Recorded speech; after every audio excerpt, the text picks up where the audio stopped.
sahabatku semua, bismillahirrahmanirrahim. Assalamualaikum warahmatullahi wabarakatuh. Allahumma sholli ala sayyidina Muhammad wa ala sayyidina Muhammad.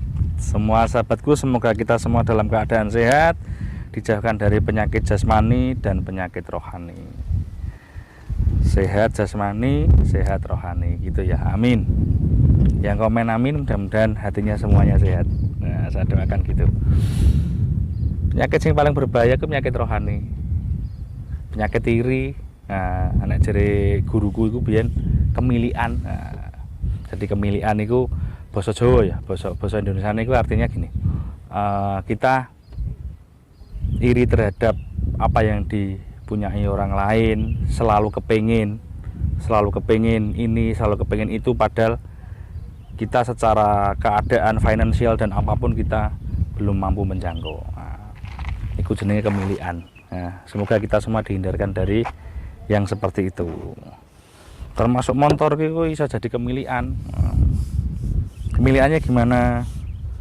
Uangnya 40 juta, nek nggapai 100 itu nanti jadi kemilian. Akhirnya hutang. Kok akhirnya bingung. Nah, gitu loh ya. Jadi hiduplah apa adanya, semampunya kita, seadanya kita.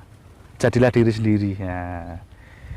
It's myself, jadi bosone anu kae netizen. Nah, ini sekarang saya mau bikin review edukasi tentang Hyundai Atos manual. Saya pernah bikin yang Matic ya dulu ya. Ini saya bikin Hyundai Atos manual. Mobil ini namanya Hyundai Atos, atau teman-teman sahabat netizen itu menyebutnya si kutu. Nah, ini karena dia kecil kayak kutu. Dan ini adalah salah satu mobil yang terkecil yang ada di pasaran. Tapi ada yang lebih kecil dari ini, setahu saya si Daihatsu Ceria itu lebih kecil dari ini. Tapi ini termasuk kecil banget sudah. Kalau teman-teman garasinya sempit, gangnya sempit, kemudian beli mobil ini masih gak sempit, masih gak muat juga, masih sempit juga, berarti gak boleh beli mobil. Nah, berarti tuku sepeda hai, jadi gak cocok. Ini adalah mobil yang paling kecil salah satunya, dan cocok untuk masyarakat kita di perkotaan yang mana sudah ada himbauan dari Pak RT RW ditulisi siapkan garasi sebelum Anda memiliki mobil. Ini sekarang saya lihat di perkotaan banyak ada tulisan gitu. Karena apa? Parkir yang semrawut itu juga mengganggu tetangga kita. Bagaimanapun kita, kalau kita parkir semrawut dan tidak pada tempatnya, tidak hak kita, itu juga merampas hak orang lain. Nah, ini penting juga ini. Ini saya ingatkan untuk teman-teman, siapkan garasinya dulu baru beli mobil. Ojo ngoyo, nek memang gak ono ya wis, piye maneh gak ono ya. Kok malah gelabiar ya. Ini Atos. Dan ini Atos saya ini 2004 yang mana dia tipe G, ini versi terakhir. Setelah ini dia sudah keluar Atos yang New Atos itu mesinnya yang 1100 2005. Kalau yang 2004 ini Atos tipe G ini dia ada variasi 2 warna. Insya Allah ini asli. Nah, jadi Atos tipe G atau orang banyak menyebutnya Atos GLS. Atos sama Visto itu bedanya apa? Sama, mesinnya sama Hyundai, kakinya juga sama. Bedanya bokonge teman-teman ya. Karo grille iki tulisannya Kia mbek Hyundai. Tapi itu sama beli spare partnya, beli sensornya, beli listriknya sama, kecuali lampu belakang sama kaca belakang beda. Oke ya, masalah desain itu sama, suka yang ini atau yang itu sama saja. Kalau Atos itu menurut saya cenderung sporty, si Visto dia cenderung di luxury-nya. Tapi mobil kayak gini luxury apa nih, mobil cilik ya. Orang beli mobil ini tujuannya bukan untuk gaya-gayaan, tapi untuk fungsi. Dari dimensi bodi dia kecil, insya Allah mobil ini kalau tidak salah di bawah 4 meter. Nah, jadi mobil ini sangat super kecil. Untuk velg ini bawaannya PCD 100, 4 kali PCD 100 dan ringnya 13. Teman-teman kalau di upgrade ini mentok, upgrade rim mentok ring 15, bannya profilnya 50. Nah, kalau di lebih lagi mungkin 16, nanti jadi mobilnya gak karu-karuan tumpahannya jadi atas. Jadi untuk upgrade trimnya begitu. Oke ya, untuk dari bodi Atos ini bodinya baik. Saya kira cukup tebal malah daripada mobil-mobil yang sekarang, CGC sekarang. Saya lebih suka Atos karena dia mobilnya lebih tebal dari sisi bodi. Dan mobil ini sisi platnya dia kuat, dia tidak mudah keropos. Kalau tidak salah banyak galvanis sudah. Nah, itu dari sisi bodi. Kemudian dari sisi kaki, itu kakinya sih pendek, oke, tapi juga tidak naikannya juga tidak enak-enak banget karena ini juga mobil kecil. Nah, gitu ya. Rem depan disc brake, belakangnya tromol. Untuk supion ini masih pakai, ini supionnya masih pakai jari kalau goyangannya, jadi electric hand, bukan electric mirror. Supionnya pakai jari. Handle pintu begini. Ini juga handle pintunya juga ada kelemahan, rawan patah di dalamnya. Ini buahnya handle pintunya atas itu saya sering dapatnya patah, tapi murah kok. Handle pintunya ini 100 sekian ribu gitu loh. Nah, oke ya. Kemudian dari dalam, dari sisi dalam dia power window-nya di depan saja 2 biji. Untuk di belakangnya masih ontelan, tidak power window, tapi ya umum mobil lainnya juga gitu. Sama si Karimun itu juga gitu, power window-nya hanya depan. Oke, terus kemudian dashboardnya cukup pendek. Nah, cukup pendek. Kemudian dan enak dilihat, enak diduduki juga enak. AC mobil ini, AC-nya walaupun mesinnya 1000 cc dia tidak gandol. AC-nya cukup dingin dan ya ada gandolnya sedikit di dalam RPM itu, ada kayak mengurangi performa mesin, tapi cuma sedikit kok. Jadi ya masih oke ya, tapi sama mobil kecil yang lainnya juga sama. Karimun juga gitu, kalau di AC juga ada gandolnya sedikit, tapi ndak berat banget, kecuali kompresornya rusak atau kompresornya ngorok rusak lah, itu mungkin agak berat. Kalau biasa-biasa masih sehat kompresornya, insya Allah ndak gandol banget. Jadi untuk di AC, untuk di tanjakan masih bore it, masih oke ya. Kemudian mobil saya ini masih insya Allah masih agak low km, jadi juga dalam-dalamnya juga sangat bagus. Ini joknya teman-teman. Nah, untuk yang generasi ini atau yang sudah G ini, joknya begini, motifnya ada bintik-bintik gini. Kalau yang atas sebelum ini, yang atas tipe apa, atau sebelum ini dia joknya bludru abu-abu gitu aja, tapi overall yang lain semuanya sama. Kemudian kita harus bahas belakang sama atau bagasi ya. Belakang sini sekarang tak bukakan bagasi aja deh. Bagasinya ini belakang lah. Ini lampunya beda. Lampunya kalau atas dia lampunya pilar begini ya. Kalau yang Visto dia di bawah. Bedanya gitu. Ini lebih sporty, yang Visto lebih luxury katanya sih gitu. Ada Aimon stop lamp juga ada. Nah, ini batek aneh. Nah, kemudian ini harusnya ada partisi. Ini partisinya punya saya ini hilang. Biasanya sih ada, cuma kebetulan yang unit ini hilang. Nah, tapi juga tidak penting banget partisi ini ya. Biasanya kan ini dilepas, ditaruh rumah. Nah, waktu dijual atau gimana rupa naruhnya, atau ndak disertakan waktu jual gitu. Tapi tidak masalah. Jok ini bisa dilipat ke depan, ditarik dari sini. Jadi bagasi ini bisa berkali lipat lagi, bisa 2 kali lipat. Jadi bagasi ya segini, ini ditarik bisa jadi ke depan. Tapi kalau mau rebahan full turun ini harus dilepas headrestnya. Artinya apa? Mobil ini juga oke, bisa bagasinya bisa luas. Tapi kalau dibanding dengan Suzuki Karimun, jauh masih luasan dan enakan bagasinya Suzuki Karimun. Karimun yang kotak, bukan yang estilo. Karimun yang kotak itu mobil paling luas untuk ukuran mobil di bawah 4 meter panjangnya. Interiornya paling luas itu. Nah, kemudian ini toolkit ban serepnya ada di bawah sini. Nah, ban serepnya juga kecil. Kalau dikasih besar nanti nggak bisa nutup ininya. Oke ya. Ini kalau ketabrak di bagian belakang mesti engsel ini mesti rusak tembus ini kalau ketabrak. Saya lihat-lihat mobil ketabrak dari belakang itu. Kalau atas itu ketabrak dari belakang mesti gini hancur. Soalnya ini kesodok tabrak belakang itu loh. Itu mesti ini hancur masuk. Nah, jadi juga harus dicek kalau dari teman-teman beli, jangan sampai yang nabrak belakang. Pilar oke, ini mata kucing. Knalpotnya kecil. Silinder 4 mobil ini, saya ingatkan lagi, silinder 4. Nanti teman-teman bingung ini silinder berapa. Dia silinder 4 1000 cc. Ayo sekarang kita bahas mesin.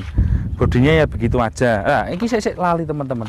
Belakangnya ini ada back pocket dan ini kanan kiri. Nah, itu juga sesuatu banget, dan ada tempat minum di tengah itu. Kayaknya tempat minum cuma di tengah sama di konsol depannya perseleng. Nah, kalau yang di lainnya nggak ada. Oke, mas kameramen, buka no kap mesinku aku. Nah, bukaannya kap mesinku. Nah, kap mesin. Nah, kita syutingnya sambil berjalan aja ya. Nah, kap mesin warnanya untuk dalam kap mesin sesuai dengan warna yang di depan. Warna semuanya sudah dicat dalamnya. Terus iki peredam iki gak ono asline ya. Ini cuma ditambah sendiri, ini bahan Oscar. Nah, untuk lampu teman-teman lihat Atos Visto dimanapun rata-rata dia mesti burem kuning. Kalau lampunya bening berarti lampunya baru. Nah, gimana kalau burem kuning ya dijarni. Kalau pengen bening ya beli baru lampunya. Nah, beli barunya juga nggak mahal. Kanan kiri paling sekitar 1,5.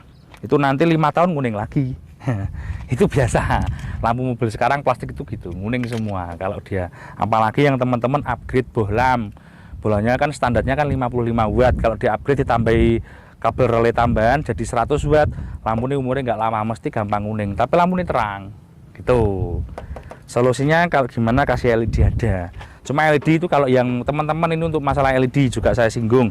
Kalau teman-teman ngupgrade lampu depan kalian itu LED, pastikan beli yang bermerek dan bagus. Mohon maaf, jangan beli yang 100 ribuan lah kayak gitu, dop itu yang pertama. Teman-teman yang pakai LED ya, sampean juga dirugikan secara pandangan, mobilnya jadi lebih redup, dan juga pengguna jalan di depan kalian itu juga merasa silau. Jadi LED yang tidak sesuai standar pabrik mobil-mobil ya, misalnya nggak seperti bawaan mobil itu, dia dari depan arah berlawanan itu dia silau. Tapi dari si pengemudi dia tidak bisa lihat depan, apalagi hujan, apalagi di tol yang tolnya gelap, tidak ada PJU nih, itu malah silau. Jadi merugikan kedua belah pihak, diri sendiri dan pengguna jalan yang lain. Ini saya singgung sedikit masalah LED. Jadi kalau teman-teman upgrade lampunya ke LED itu beli yang bagus lah, yang bermerek, yang standar, ya pokoknya yang bagus intinya. Jangan beli yang murah, nanti merugikan kedua belah pihak, dan itu juga merupakan keselamatan, mengganggu keselamatan kita. Ini tips saja. Saya ini sering diwaduli, diceritani orang, konsumen saya itu cerita saya gitu, "Mas, LED itu kok gini ya, gak hujan gak kelihatan ya." Ya memang Pak, enak bohlam. Jadi kalau lampunya teman-teman yang bohlam apa halogen, biarin pakai halogen aja, itu lebih safety. Kita itu lampu tuh nomor 1 bukan dilihat orang, tapi safety. Jadi enakan pakai bohlam. Kalau ndak LED yang asli bawaan pabrik, misalnya kayak Innova yang tipe V, yang ribbon itu kan LED bawaan pabrik itu kan enak seperti itu. Jadi enak. Kalau Avanza yang baru sekarang itu juga LED-nya bawaan pabrik itu enak. Kita makainya gini, nyetir gini. Nah, kalau yang upgradean sendiri yang nggak sesuai standar, nanti malah mengganggu keselamatan diri kita sendiri. Oke, kembali lagi ke bahas mobil ini. Mobil ini 1000 cc 4 silinder.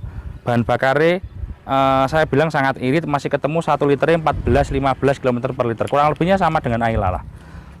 Kalau kita hanya berkebutuhan di dalam kota, di dalam perumahan, beli nasi goreng, ngantar anak sekolah, beli jajan ke pasar, itu pakai ini cocok. Tapi kalau sambang kita main ke rumah mertua lah, mertuanya rumahnya antar provinsi, nggak cocok. Dia bukan mobilnya nggak kuat, kita capek naiknya karena mobilnya kecil. Mesin ini kuat teman-teman. Ada yang kemarin tanya saya, "Mas, mesin kecil gitu kalau kita pakai jarak jauh, misalnya Jakarta Malang, mesinnya kuat ah?" Tak jawab, "Sing nggak kuat duduk mesin nih Mas." Aku no, "Apa Mas?" No, "Boyokmu." Aku ngono. "Kok ison? Teman-teman kamu nyetir itu 4 jam, 5 jam nggak berhenti, boyoknya kesel Pak. 5 jam, apa maneh 6 jam. Sini Jakarta kan 13 jam. Kalau ngetol, kalau lewat bawah bisa 20 jam. Nah itu mesinnya itu belum overheat, belum panas. Orangnya sudah panas dulu aku. Jadi gimana? Mesin itu kuat teman-teman. Jadi yang kesel itu kalau jarak jauh itu boyok dulu. Jadi ini menjawab pertanyaan teman-teman, apakah mesin kecil itu mampu untuk jarak jauh? Mampu. Yang nggak mampu boyokmu. Sama aja gitu. Saya ke Jakarta bawa Land Cruiser itu juga saya 6 jam berhenti kok, 5 jam berhenti. Soalnya mata ini sudah pedih. Nah, beda sama bis malam. Supir bis malam itu beda. Satu bis supirnya 2. Kalau kita kan cuma sendiri. Gitu ya. Oke, sekarang balik lagi ke sini. Mobil ini kelemahannya ada satu di sistem koil. Nah, ini banyak basah, terutama punya mobil saya ini juga basah.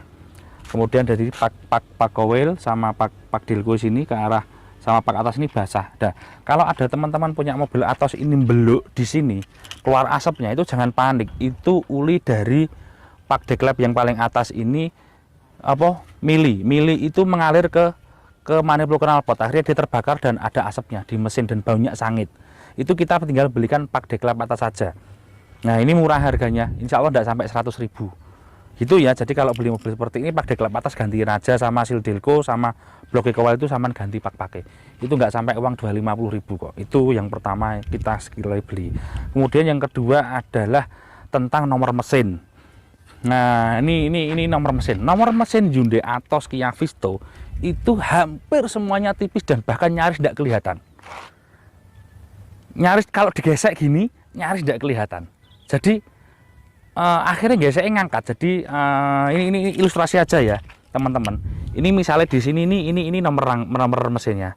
Ini sampan, ini nomor mesin ya. Ilustrasi ya, ini saya nggak bawa alat. Ini misalnya ini bostel atau ini petelot ya, petelot 2B. Nah, petelot 2B atau pensil Faber-Castell itu. Ini nomor mesinnya di sini. Itu sama urak-urak langsung gini teman-teman. Kalau gesek. Nah, ini kalau petugas Samsat pasti paham lah ya. Kalau kita kalau jual beli di luar Samsat ya. Ini petelot ya, ini gesek gini di nomor mesinnya. Nomor mesinnya ada di bawah koil situ, nyamping ke sini. Ada dua soalnya, ada yang hadap ke atas di atas transmisi, ada yang samping di mesin, blok mesin hadapnya ke samping. Yang bener hadapnya yang ke samping. Kalau tidak salah nomor mesinnya 4G kodenya. Kalau yang hadap ke atas itu nomor transmisi. Jadi yang hadap ke samping digesek pakai potelot gini. Ini ibaratnya ini potelot ya. Potelot itu bahasa saya tidak tahu bahasa nasionalnya apa. Potelot pensil. Nah, kok angel mentok pensil digesek gini nomornya. Nah, setelah digesek gini, nanti teman-teman punya solasi plastik yang bening. Solasi plastik bening itu dipotong segini. Ditempellah di nomor sebelum digesek, tapi dibersihkan dulu loh ya pakai bensin. Nah, pakai bensin ataupun thinner. Kemudian ini ditempelkan di sini. Nomor pakai solasi yang bening. Nah, kemudian setelah solasi bening itu ditempel, kemudian ditarik solasi beningnya. Itu kan ngangkat nomor mesinnya. Lah, solasi bening cetakannya keangkat petelot yang tadi kita gesekkan tadi keangkat sama solasi bening. Kemudian solasi bening tersebut ditempellah di kertas gesek ataupun di kertas HVS ditempel tek gini, nanti kelihatan nomor mesinnya. Jadi mobil ini punya kelemahan di nomor mesinnya, hampir semuanya itu tipis, bahkan nyaris tidak kelihatan. Nah, ini saya minta untuk sahabat kita, teman-teman di petugas cek basic Samsat, kalau ada orang jual beli Atos nomornya agak remeng-remeng ya diloloskan aja lah. Ini saya cuma unek-unek aja ya, karena kita datang ke Samsat itu kita mau bayar pajak, kita sebagai warga negara kita mau tertib. Nah, cuma memang gimana lagi keadaannya, nomornya memang tipis banget. Ya memang begitu, kita tidak ngakali, memang nomornya tipis. Nah, boleh teman-teman yang punya Atos silahkan komen. Nah, ada yang nomornya masih tebel itu ada, tapi nggak banyak, yang banyak sudah tipis. Gitu ya umumnya. Jadi nanti ini masalah transaksi teman-teman di lapangan, Mas nomornya kok hampir nggak kelihatan kalau digesek. Rata-rata memang begitu, tipis gitu. Oke, itu sedikit cerita saja. Untuk spare part mobil ini mudah, murah, gampang. Untuk di daerah saya ini juga mudah. Kenapa? Mobil ini sangat banyak jumlahnya di lapangan. Gitu ya, spare part mudah, murah. Power steering jarang bermasalah. Listrik yang bermasalah hanya di sistem ini, sensor gasnya. Di sensor gasnya ini sama itu biasanya sering masalah. Dia ngayun, kadang RPM-nya ketinggian, kadang kerendahan, kadang matian. Itu kalau terjadi seperti itu coba dibersihkan ISC-nya, sensor gasnya. Kalau dibersihkan nggak bisa, langsung belikan baru aja. Insya Allah harganya kurang lebihnya di angka 500 ribuan. Paling lebihnya nggak banyak lah. Jadi nggak perlu bingung, ini sudah mau hujan gluduk terus ini. Oke, saya kira begitu cukup reviewnya. Ayo kita coba jalan. Bagaimana rasanya Sikutu ini kalau kita pakai jalan.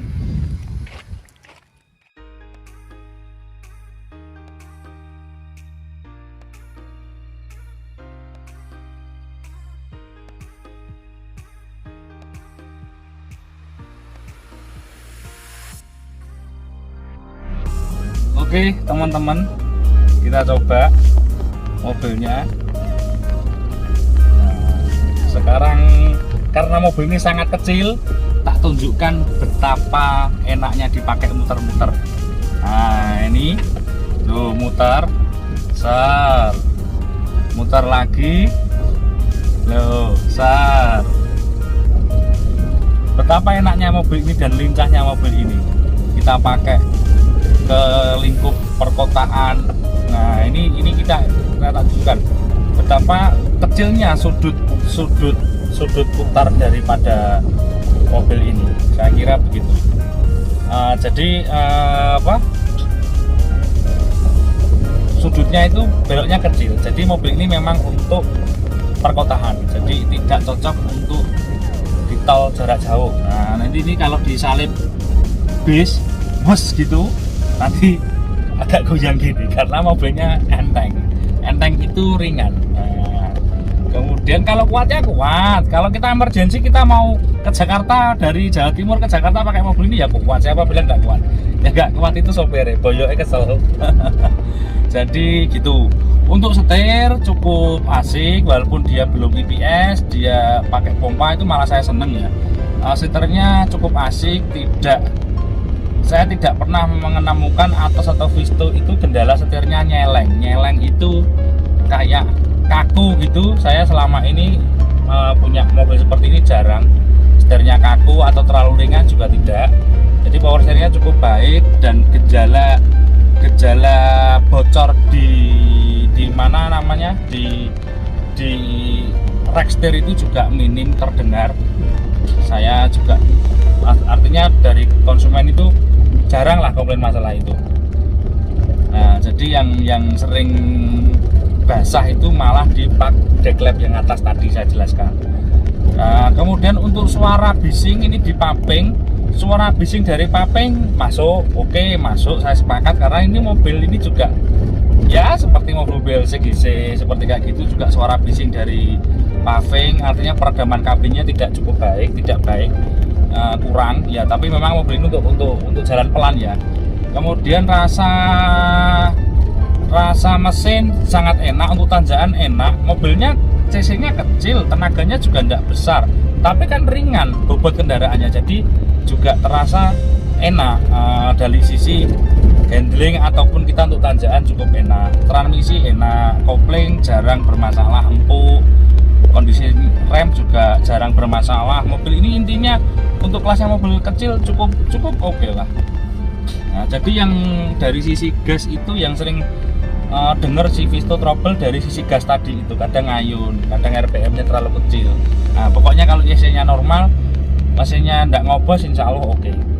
Nah, kemudian untuk kecepatan mobil ini safety-nya maksimal 80 kpj. Kalau kita pakai 100 kpj atau apalagi 120, mesinnya mampu. 120 kpj mesinnya mampu, tapi sayang mungkin teko atiku itu rodok gak mampu, atiku sih gak mampu, teratap. Jadi kayak ragu. Memang mobilnya enteng. Jadi ini untuk mak-mak, ibu-ibu ya yang antar anaknya sekolah atau ke kantornya juga tidak jauh dari rumah, cuma 5-10 kilo dari rumah, tidak kehujanan, tidak kepanasan. Harganya juga gemes nih, di bawah 50 insya Allah dengan kondisi yang cukupan.